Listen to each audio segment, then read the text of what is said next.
Okay, great. So we're going to start our next topic in this lecture, and that's how regulations are made.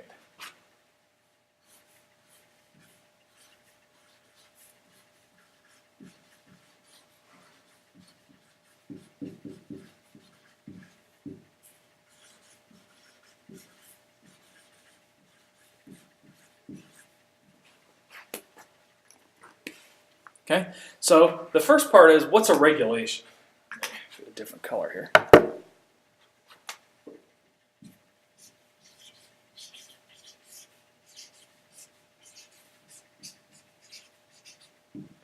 What is a regulation? Regulation is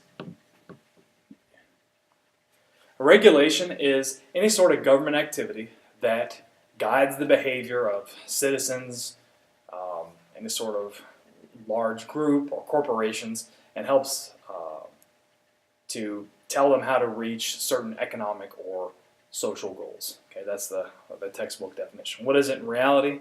It's usually a large paper or electronic document that tells you, you will do this, you will not do this, and it tells you precisely what the end state should be. When you've done all these things, when you follow the law, it should look exactly like this at the end. That's what a regulation normally does. Regulations also are designed to handle routine situations, okay? Regulations answer, if it's in a regulation, it's probably whatever they're describing has happened often enough that the government has felt the need to describe certain end states. And so they describe things that are routine. How are regulations actually made? And this is kind of complicated.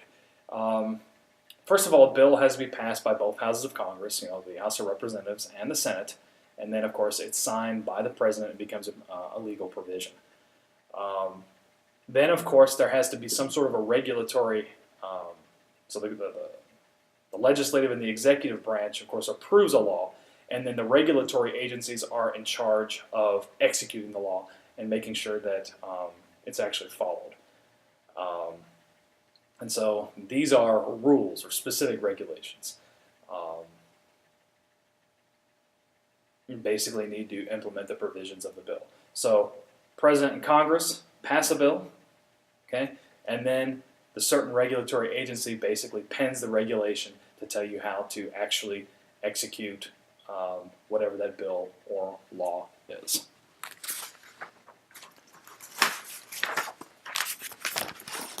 Those of you that are following on the slide deck, you see an incredibly complicated diagram.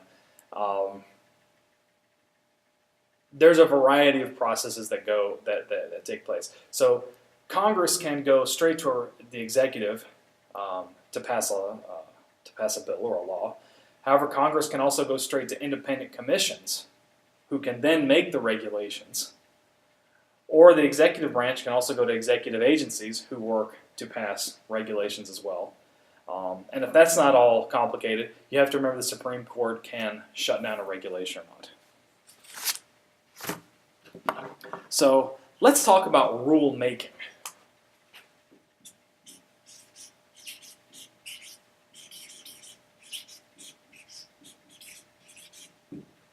Okay. And of course we've got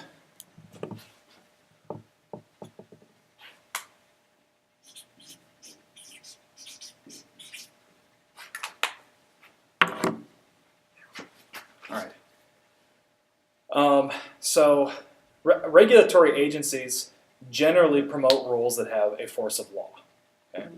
And they write what are rules, okay? So I've talked about this a little bit before. If you looked at kind of the theory of forms, at the top you might, I could actually draw them here, couldn't I? At the top you might have like a law,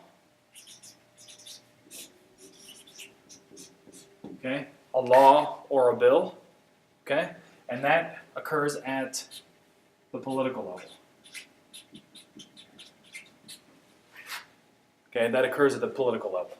Now, if we want to shift down, then, of course, you have regulatory agencies interpreting those law or bills, and that's when we start having a rule.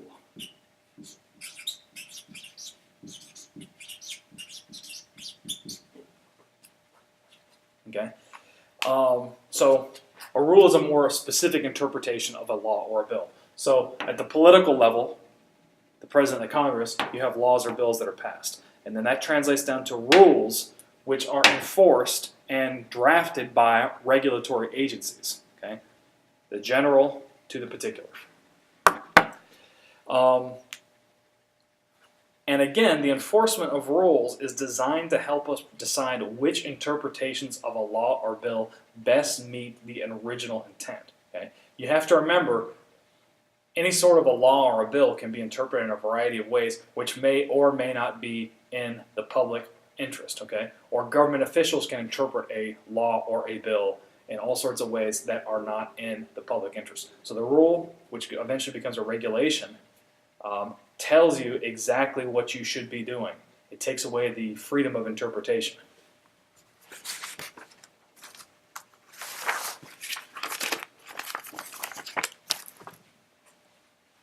Okay. Now, once there is a draft of a rule, it can also be put, actually it must be put in the Federal Register. And the Federal Register is this thing that's published every day, and it contains anything like proposed rules, final rules, public meetings by regulatory agencies, presidential executive orders, the whole thing. And the public can comment on anything that's in the Federal Register. And additionally, the size of the Federal Register is typically used as a proxy for the amount. It's a way to measure how much regulation is actually being passed. That's how we measure it, the size of the Federal Register.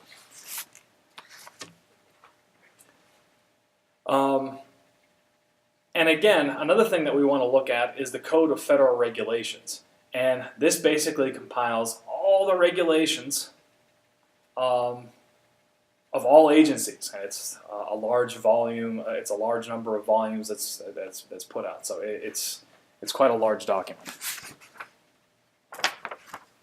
Okay. So again, we look at rule. Let me use my blue pen again. So rules then come down to regulations. So once the rule is approved, it goes down to regulation, and put a smiley face there. Okay, there's the rule, and of course the regulation is usually the level of analysis that normal people would be able to look up. So how do I do that or not? I don't know. Look it up in the regulation, okay? So we go from very general to very, very specific. Okay, I'm checking our time here. So I'll go ahead and wrap up this video. When we come back, we'll talk, actually, you know what, let's finish up just a little bit more here. In addition to regulation, you also have something called guidance.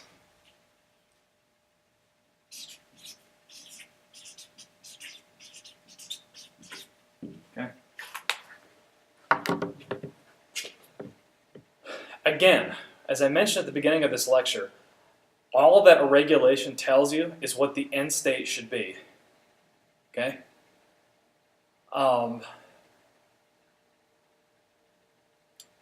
So you don't necessarily know how to get to that end state, and that's what guidance will do for you. Guidance typically will have the same numerical code as a regulation, but they may say PAM, P-A-M, like pamphlet, things like that. And it tells you, okay, we know at the end of the day, you can only pollute this much in a factory. Okay, regulation. However, how do you actually, what are some good pieces of advice, or what are some best practices that you can exercise in order